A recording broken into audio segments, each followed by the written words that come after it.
same. Nilikuwa najifunza hapa tutorial YouTube hapa jinsi ya kutengeneza hiki kitu. Like niliona tu hii video nikaona ngoja nijaribu kuna nini na tutorial yenyewe hata sijaimaliza mwanangu, ni complicated for my level I guess. Like this is pretty cool mwanangu. Just look at this.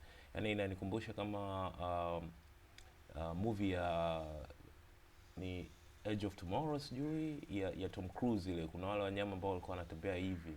Like hii ni geometry noise mwanangu. Yani the potential ya hii kitu ni normal. Yani I wish ningekuwa na know how ya kujifunza hii kitu mwanangu, manake dada sio poa. Just look at this.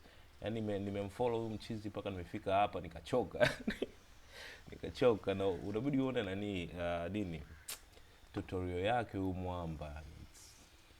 Yani anafanya huyu mchizi tingishike yani kama kwenye movie ile mwanangu. Yani kama kwenye movie ile. Very very very amazing.